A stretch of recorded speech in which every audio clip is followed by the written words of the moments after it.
Swayam Prabha. Digital India. Educated India.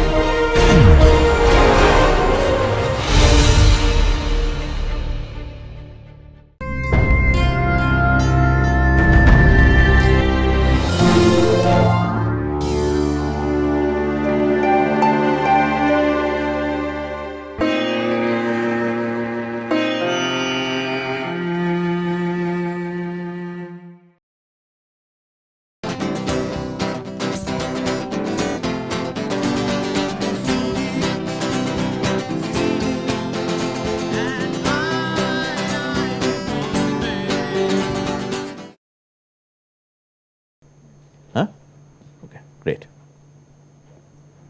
Now let us repeat something that we discussed briefly, but there are other aspects that we are going to bring up today. What happens when you have a matrix that is Hermitian? And now I think we understand this equation, we understand what is the meaning of I, right? What is the definition of Hermitian matrix?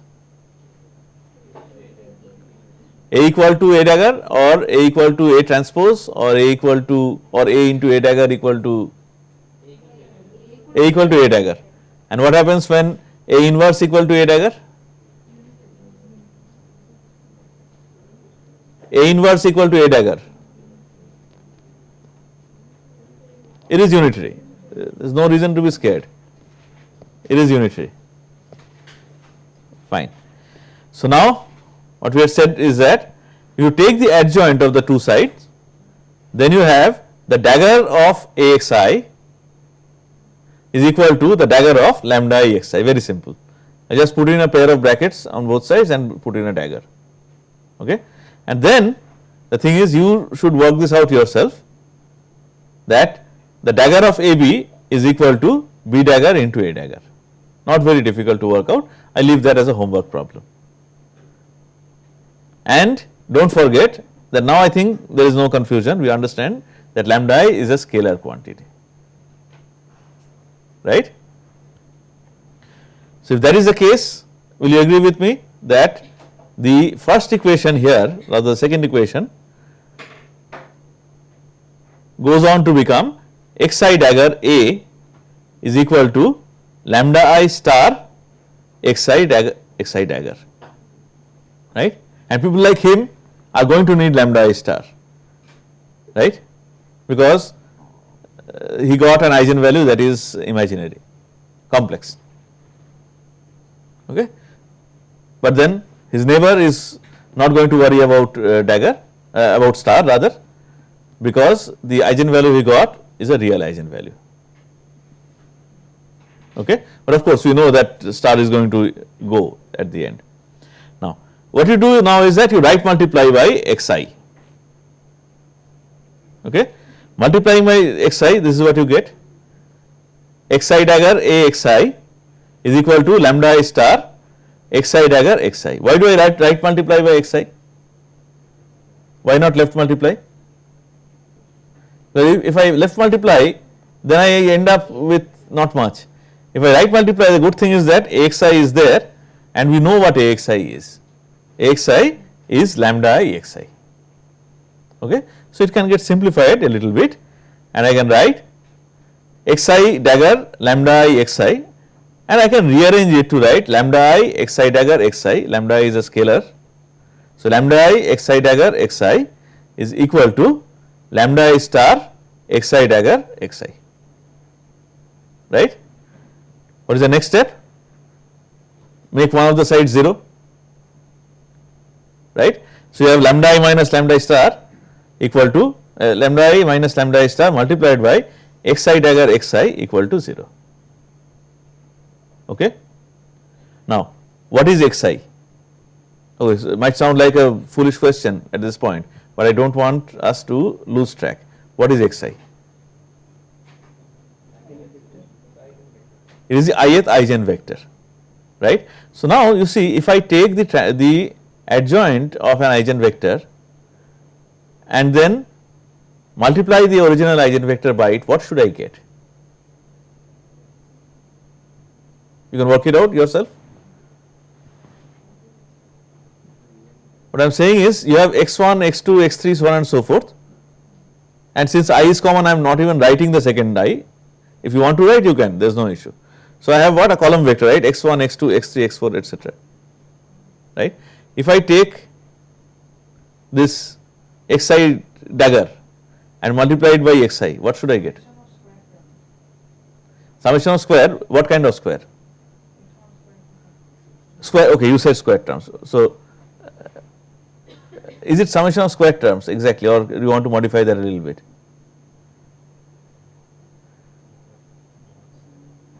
Xi star x1 star x1 plus x2 star x2 plus x3 star x and so on and so forth, right? What should that be equal to? That should be equal to 1, right? It has to be normalized, and it would better not be normalized. If you want to normalize it to a value other than 1, I have no issue, right? That happens many times, but you better not normalize it to 0. You that's not a good idea, right? Let's not do that. So the thing is, whatever it is definitely not 0, right? So if it is not 0, what does this mean? It means that lambda I minus lambda I star has to be equal to 0, or in other words, lambda I equal to lambda I star, right? Oh man, I have become so predictable. In other words, he stole my line. The eigenvalues are real. Okay. So this is something that we encounter everywhere, right? We use even mechanically that when you have a Hermitian operator, then you are going to get real eigenvalues, and this is how it comes from matrix algebra. Now, but we are not done with Hermitian matrices yet, not today. Now let us have some more fun. We have said that these x values, they are normalized, right? Now are these also, are the eigenvectors orthogonal? Are these eigenvectors orthogonal or not? Let us see. Of course, the default answer, keeping eyes closed, is yes. If you study physical chemistry to a certain extent, sometimes you can even guess what is going on. There was this not physical chemist with whom we were discussing some problems in some context once, and then there was this thermodynamics problem where you have to find delta H, and this gentleman said, if I were to write the answer, I would have just written 0. Oh, physical chemistry में सब कुछ 0 ही हो जाता है, and as luck would have it, the answer was actually 0. So it's like that, yeah, they are going to be orthogonal, but let us see how it comes. Okay, so you start with 2. If I want to talk about orthogonality, then I cannot work with only one, right? I have to take 2 vectors. So let us say k and L, xk and xl, axk equal to lambda k xk and axl equal to lambda l xl, right? Take these 2 and proceed more or less in the same manner as the previous derivation, okay? Well, animation gone wrong, what to do, but just take the first one and take adjoint. This is what you get. Do you agree that this is what you get? xk dagger A equal to lambda k xk dagger. I have not written star, why not? Because I have the benefit of hindsight. We just proved that Hermitian matrices are going to have real eigenvalues. So I have saved some ink by not writing star.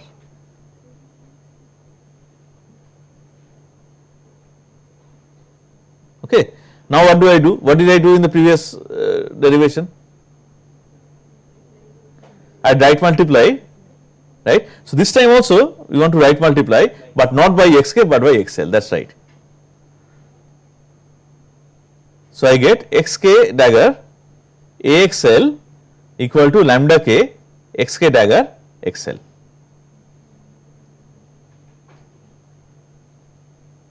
Right? So once again you know very well what is axl. Maybe I should have chosen a different subscript. XL sounds funny. Alright, axl equal to lambda l xl, isn't it? So take that and plug it in, you get lambda l xk dagger xl equal to lambda k xk dagger xl. Yeah, So, transpose, you get XL minus lambda L minus lambda K. I am now obsessed with XL. Lambda L minus lambda K multiplied by XK dagger and our favorite XL equal to 0. Alright. So, what will be the next step? XK dagger into XL equal to 0. When? When lambda L and lambda K are not the same. Right. So, if I write XK dagger XL equal to 0, will you allow me to write that the eigenvectors are mutually orthogonal? Right. So, now we have proved that the eigenvectors are mutually orthogonal also, and that is why they are so useful in application in things like wave functions, quantum chemistry. Alright, so far so good. If it is equal to lambda K, it can be, but then they are not going to be mutually orthogonal, it is going to be the same vector actually. Okay. Now, this is something that I leave it to you, it is not very difficult. You have to, I want you to figure out, convince yourself. Ziva is not happy at all, but then you work it out, you will convince yourself that X, that big X matrix is unitary. What is X matrix? Yeah, so this eigenvector 1, eigenvector 2, eigenvector 3, so on and so forth, that matrix is unitary. How will you do it? You take the adjoint and then multiply the adjoint with the original matrix, but when you do that, you have to keep in mind something. What do you have to keep in mind? This orthonormality condition. Okay, you keep that in mind and you see what should the product be if it is unitary. Product of the adjoint and the matrix itself, what should it be if it is unitary? Should be unit matrix, right? What is the definition of unitary matrix? That A inverse is A dagger, right. So, this is what you have to show, X dagger X equal to E. I leave it to you to do that, it is not very difficult, just do not forget the orthonormality, then you got a problem. Okay. Now, let us maybe rush through this, we have done this once already. So, if Q inverse A Q equal to B, then det A equal to det B, this is what we want to prove. You start with this, det xy equal to det x det y, right. How do we do it? We do it using an example of 2×2 matrices, right. This is what we had discussed earlier also. Xy is this. So, what is det xy? I spare you the trouble and write it down myself, but then you can perhaps figure out that these two determinants are going to be 0. So, it is not very difficult to see that it is, this gives you det x into det y. Okay. Now, with that we need to see if this is correct or not. If Q inverse A Q equal to B, then det A equal to det B. I am doing this again because there was a little bit of confusion last day, and then we are going to use this in what we are going to say today also. Almost maybe 10-15 minutes more, almost done, do not be impatient. Okay. You agree with this? The det B equal to det Q inverse det AQ. You have started with B equal to Q inverse AQ, right. So, I can write it like this, expand det AQ and write det Q inverse det A det Q, and determinants are just numbers. So, it does not matter in which order you write.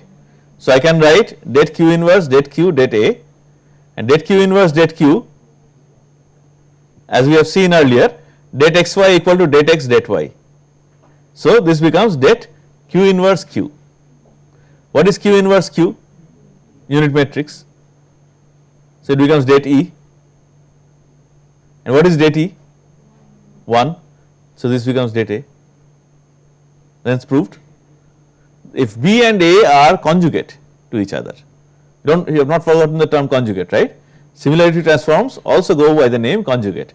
If A and B are conjugate to each other, then the determinants are the same, and this is only the first of a list of things that are same for conjugates.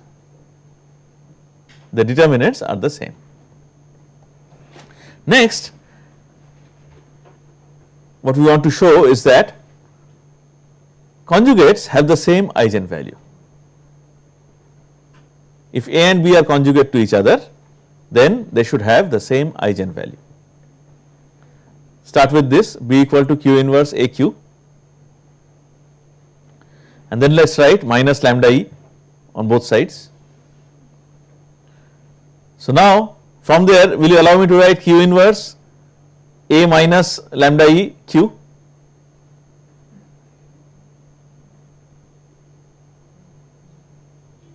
Can I do that? Lambda is a scalar and E is unit matrix, that is why I can do it, right. So then you get det B minus lambda E equal to det Q inverse A minus lambda E Q, which gives you det Q inverse det A minus lambda E det Q. Then again you can write Q inverse and Q together, and finally you are going to get determinant of A minus lambda E, right. So since they are identical equations, you get identical roots. If you get identical roots, then you have the same set of eigenvalues. Right. Next, second last today is, if A and B are conjugate to each other, then they have the same traces. And this is of utmost importance in our discussion in chemistry, in symmetry, because if A and B are conjugate to each other, then they belong to the same class, right. What is the definition of a class? It is a set of elements that are conjugate of each other, that are conjugate to each other. So what we are going to show here is that they have the same traces. So trace B is sum over I BII, okay, and pardon my mixing capital letters and small letters here, so somehow I felt that I could not write small q inverse, that just did not sound right. So but I think you understand what I mean. So instead of BII I can write Q inverse AQ, and in order to get II, this is how the subscripts have to be IK, KJ, JI. That is something that comes from basic matrix algebra, I think all of you know. So I am going to get Q inverse IK. What is the meaning of Q inverse IK?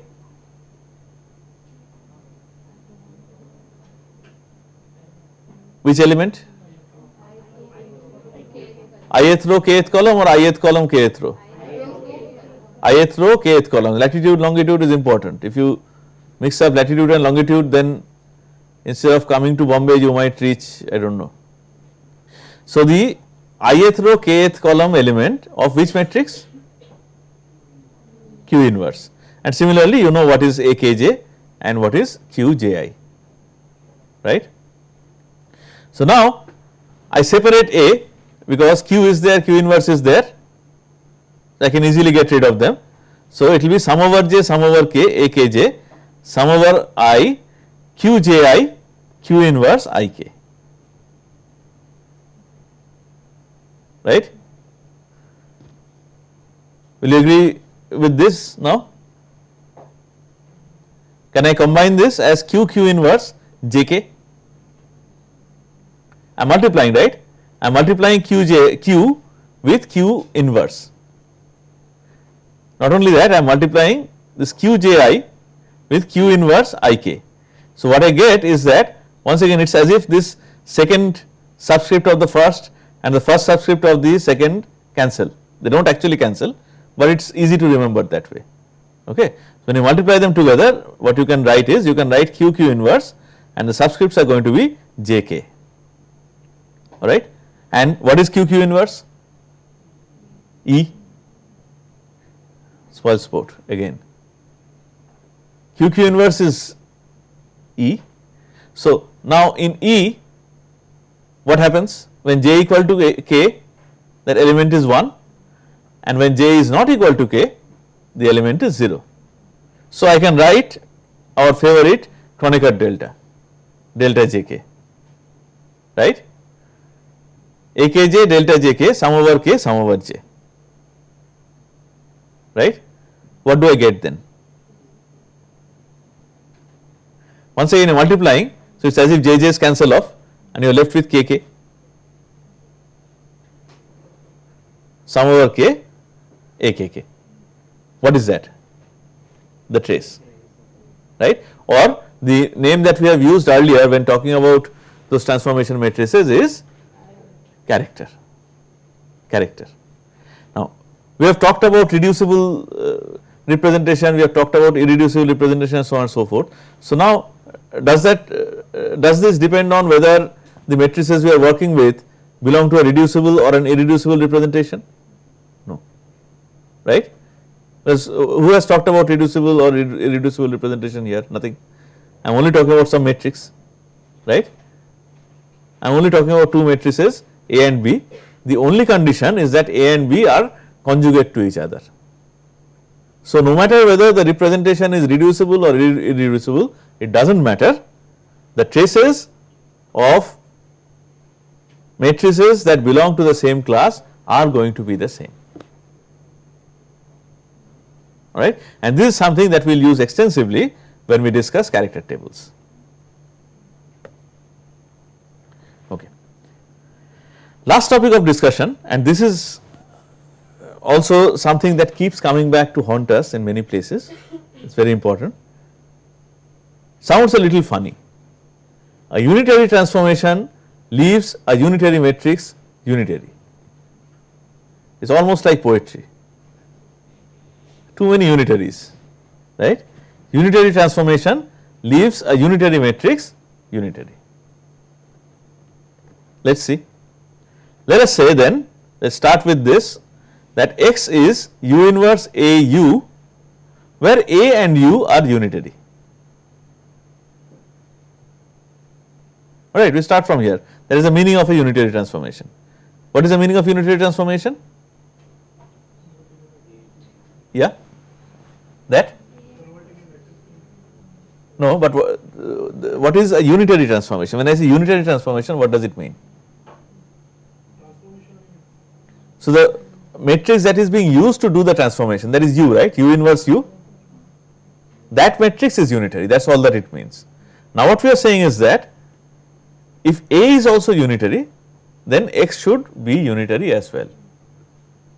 Too many unitary being said too many times, please do not get confused.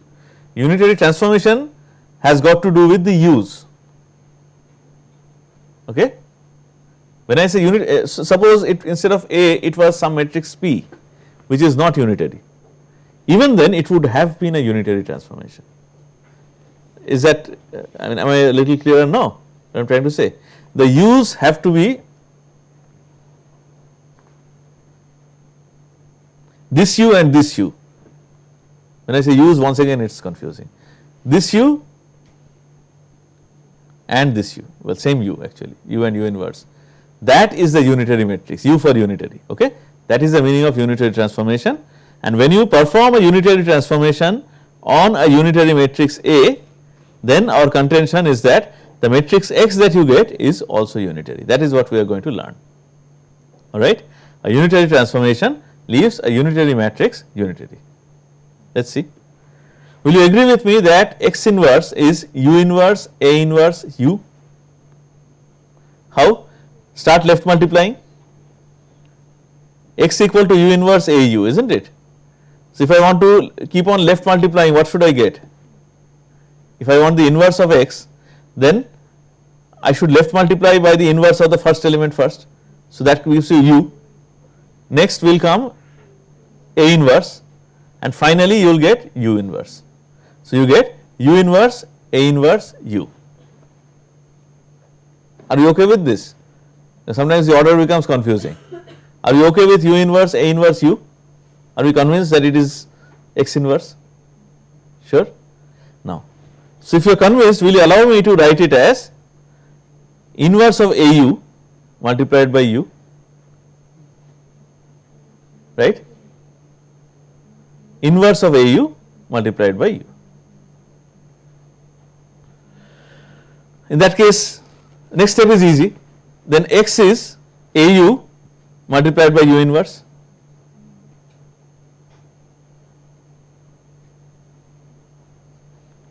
Multiply AU first, A and U together, then multiplied by U inverse. So, what is the adjoint of X? X dagger. It will be dagger of AU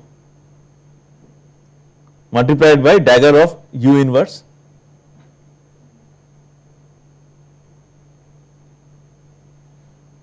Right? So, that is going to be U dagger, A dagger, dagger of AU, AU inside bracket is U dagger, A dagger. I think you were asked to work that out or something. U dagger, A dagger multiplied by U inverse dagger, and we are done. We are done. U dagger, A dagger and dagger of your A inverse. Are we okay with this so far? If you are okay with this, then we are done, because U dagger is U inverse. Don't forget that U for unitary, right? A dagger is A inverse.